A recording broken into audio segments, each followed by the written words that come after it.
So hi guys, welcome back to channel. My name is Suham Gupta and I scored All India rank of 3587 and I scored 335 marks in biology out of 360 in NEET. So guys इस video में मैं तुम्हें अपने experiences तुमको share करूंगा कि कैसे मैं बायोलॉजी के एनसीईआरटी को रीड करता था और कैसे उन्हें जो अंडरलाइन करके जो है 335 स्कोर करने में मुझे हेल्प किया। ठीक है, और इसमें बहुत बड़ी बड़ी बातें तुम्हारे मतलब इस वीडियो में बहुत सारी बड़ी बड़ी बातें नहीं करेंगे। ठीक है, जो आपके लिए हेल्पफुल होगा, जो बच्चों को दिक्कत करती है, जो मुझे दिक्कत करती थी अपने प्रिपरेशन के टाइम में, ऐसी ही बातों पर डिस्कस करेंगे। ठीक है, और साथ ही साथ मैं तुम्हें अपने एनसीईआरटी भी दिखाऊंगा इसमें। ठीक है, कि मैं जो है एनसीईआरटी को कैसे रीड करता था, जिसे तुम देख सकते हो।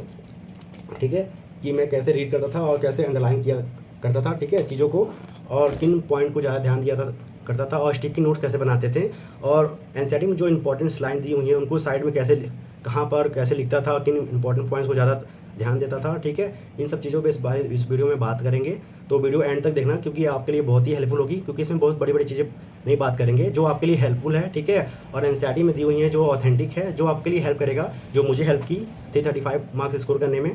ठीक है, हो सकता है कि आप 360 और 360 भी गेन कर सकते हो। ठीक है, तो वो वीडियो एंड तक देखना। ठीक है, और मैं इसमें यार तुमको पूरे बुक्स में के बारे में नहीं बताऊंगा, इसमें किसी एक पार्टिकुलर चैप्टर को लेकर तुमको बताऊंगा, क्योंकि वैसे तो मैंने काफ़ी सारे चैप्टर्स को अंडरलाइन कर रखा है। ठीक है, लेकिन किसी एक पार्टिकुलर चैप्टर को कैसे अंडरलाइन करना है, किन पॉइंट्स को ध्यान देना है, ठीक है, उस पर बात करेंगे। ठीक है, और बात कि बहुत सारे बच्चों के इसमें डाउट होता है कि भैया जो है कैसे एनसीईआरटी पढ़ें। ठीक है, देखो यार क्या होता है, आप एनसीईआरटी पढ़ लेते हो, ठीक है, जैसे मैं भी पढ़ लेता था, तो जब क्वेश्चन लगाने जाते थे एमटीजी का या एनसीईआरटी फिंगर टिप्स हो गया या अरिहंत का कोई भी बुक्स हो गया जो एनसीईआरटी के लाइन बाय लाइन से जो क्वेश्चन आते थे, ठीक है, तो यार दिक्कत होता है कि यार मतलब कि पढ़ लियो, आप जब लगाने गए तो ये लाइन इस लाइन को ऐसे मॉडिफाई करके क्वेश्चन पूछ सकता है, तो बाद में दिक्कत करती हैं। ठीक है, तो कैसे मैं पढ़ता था उस चीज़ों पर बात करेंगे। ठीक है, तो शुरू करते हैं वीडियो को। प्लीज़ अगर वीडियो अच्छी लगेगी तो शेयर सब्सक्राइब एंड लाइक ज़रूर कर देना और अपने दोस्तों में प्लीज़ शेयर कर देना। ठीक है, तो देखो यार आपको जो एनसीईआरटी पढ़नी है, ठीक है, तो आप एक टाइम टेबल होना चाहिए कि आपका किस टाइम में पढ़ते हैं। जैसे मैं ज़्यादातर जो मेरा पढ़ने का तरीका था वो मॉर्निंग में पढ़ता था। ठीक है, क्योंकि आप सुबह जब उठते हो तो अच्छे नींद लेके उठते हो तो थोड़ा सा अच्छा फ्रेशनेस फील होता है। ठीक है, तो मैं मॉर्निंग में 5 बजे, क्योंकि मैं नॉकटर्नल नहीं था, लेट नाइट नहीं पढ़ता था, तो अपने टाइम में मैं सुबह उठ जाता था 5 बजे। तो मेरा पढ़ने का जो तरीका था वो सुबह 5 बजे, या मतलब आपके ऊपर डिपेंड करता था 6 बजे 7 बजे, मतलब कि सुबह कहने मतलब ये है मैं सुबह ही स्टार्ट करता था बायोलॉजी से। ठीक है, पहले बायोलॉजी, फिर केमिस्ट्री, फिर फिजिक्स को पढ़ता था। ठीक है, तो उसमें मैं 3 आवर की स्टडी करता था बायोलॉजी में।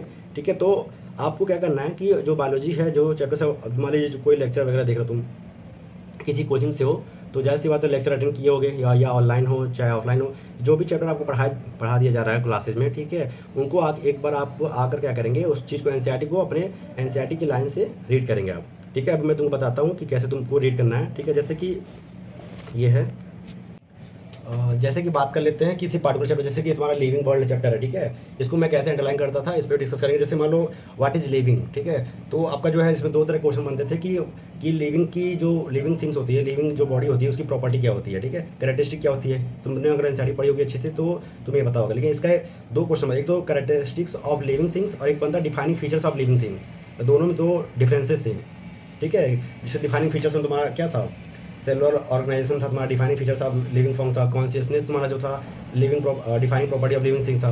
ठीक है, तो देखो आपको क्या करना है, इस चीज़ों को ऐसे एनसीईआरटी को लाइन करना है, अंडरलाइन करना, जो आपको लिए जो जिस मान लो यहाँ इस पैराग्राफ से लेके इस पैराग्राफ में तुम्हारा जो है ये लाइन जो इम्पोर्टेंट, ये वाली लाइन और ये जो बोल्डेड फॉर्म में लाइन है वो इंपॉर्टेंट है। ठीक है, और ये देखो ये सब चीज़ें जो मैंने एनसीईआरटी अंडरलाइन कर रखा था मैं तुमको बता रहा हूँ, अभी बताऊँगा किसको आप, ये भी बताऊँगा वीडियोज़ में कि हर चैप्टर्स को मैं आपको अंडरलाइन वाला फॉर्म जो है दिखा दूंगा कि आपको जो है हर चैप्टर्स में किस लाइन को आपको जो है अंडरलाइन करना है, क्योंकि ताकि आपको इसलिए आप जब आप चैप्टर पढ़ने जाओ ताकि पहले से अंडरलाइन किया रहोगे कि आपको पता रहेगा कि हाँ यार इस चैप्टर में ये वाली लाइन ज़्यादा इंपॉर्टेंट है। ठीक है, तो आप उस पर ज़्यादा ध्यान दोगे। ठीक है, तो मैं बता दूंगा कि इस चैप्टर्स में आपको ये वाली लाइन जो है ज़्यादा इंपॉर्टेंट है और इसको अंडरलाइन करनी है।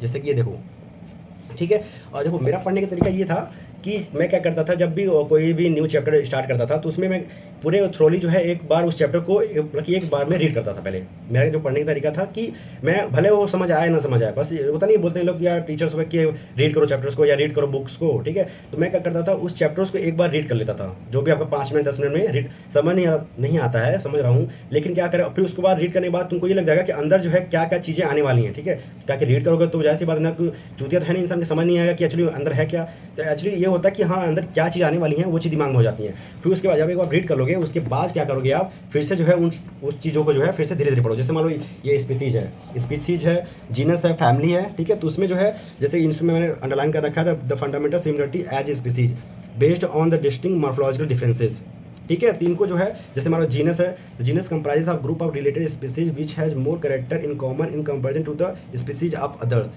ये लाइन बहुत ज़्यादा इंपॉर्टेंट है। जिसमें और एग्जांपल आपका पोटैटो है, brinjal are two different species but both belong to the same genus. आपको पता है ये सब चीज़ें, लेकिन क्या होता है जब अब पता रहता है लेकिन जब एग्जाम टाइम में या मॉक टेस्ट देने जाते हो तो ये सब चीज़ें स्किप हो जाती हैं, समझ रहे हो। तो आपको जो है इन सब चीज़ों पे, और जैसे टैक्सोनॉमिक ऐड वाला है, इन सब चीज़ों पे आपको बहुत सारी लाइनें दी हुई हैं, लेकिन आपको सब लाइनों को नहीं अंडरलाइन करना है ना। जो इंपॉर्टेंट है, जो आपके क्वेश्चन में, जो आपके टेस्ट सीरीज में पूछे जाते हैं, जो आपके नीट एग्जाम में पूछे जाते हैं, उन चीज़ों को आपको अंडरलाइन करनी है।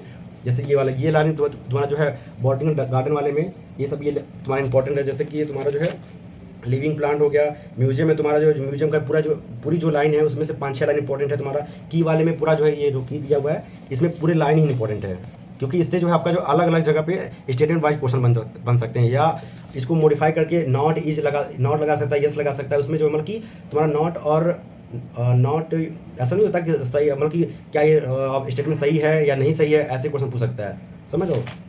तो और देखो बाद में क्या करना है, जैसे कुछ चीज़ें तुमको अगर इंपॉर्टेंट लग रहा है उसको क्या करेंगे आप एज ए स्टिकी नोट्स के रूप में साइड में लिख दोगे। या कुछ तुमको ऐसे एनसीईआरटी में लाइन है जो तुमको बार बार भूलती है, उसको क्या करोगे आप साइड में उसको जो है जैसे मैंने यहाँ लिख रखा है, तो साइड में आपको इसको क्या करोगे आप साइड में लिख दोगे, ताकि अगर जब उस लाइन को जैसे मान लो तुमने ये पेज उठाए और तुमने मान लो ये वाला पेज तुमने ओपन किया, ठीक है। तुम्हारा जब तुमने साइड में लिख रखा है तो क्या तुम्हारा सबसे पहले ध्यान क्या जाएगा, तुम्हारे साइड में जाएगा कि तुमने क्या रखा है, मतलब क्यों लिखा है इस चीज़ों को, ठीक है। तो उस पर जैसे मैंने लिखा था monogram contain information on any one taxon, ठीक है। ये बहुत बार पूछ चुका है कि जो है जो मोनोग्राम होता है वो सिर्फ एक पे होता है या मोर देन वन टैक्सॉन पे होता है, ठीक है। कई बार मैंने जब टेस्ट दिया था, टेस्ट सीरीज ज्वाइन किया था जो भी मैंने, उसमें कई बार पूछा हुआ है, ठीक है। तो ऐसे आपको जो है एनसीईआरटी को अंडरलाइन करनी है। देखो जैसे मैंने कर रखा है, समझ रहे हो। तो ज़्यादा पैनिक होने वाली बात नहीं है, आपको जो है छोटी छोटी चीज़ों पे ध्यान देनी है आपको। बहुत सभी ऐसा नहीं, बहुत बच्चे क्या करते हैं पूरे एनसीईआरटी को अंडरलाइन कर देते हैं, समझ रहे हो। ऐसा नहीं करना आपको। जो इंपॉर्टेंट पॉइंट्स है, जो इंपॉर्टेंट चीज़ें हैं उसी पे आपको अंडरलाइन करना है, बाकी जो है जो साइड में है वो आपको अंडरलाइन नहीं करने हैं, समझ रहे हो। तो अगर ऐसे जैसे मान, और देखो बाकी जो ये तो तुम्हारा लिविंग प्लांट हो गया, और बाकी जो चैप्टर्स है जैसे मैंने अंडरलाइन कर रखा है, ये तुम्हारा जो है जैसे एल्की वाला चैप्टर है, देखो प्लांट किंगडम वाला चैप्टर है। तो प्लांट किंगडम में मैंने जो है पहले पैराग्राफ में सिर्फ ये नीचे वाले लाइंस को ही अंडरलाइन कर रखा है, ठीक है। पूरे वाले अंडरलाइन नहीं कर रखा है। तो इसमें क्या है, इसमें जो है देखो इन सब चीज़ों को, जो इंपॉर्टेंट चीज़ें हैं आपको बस उसको ही अंडरलाइन करना है, ठीक है।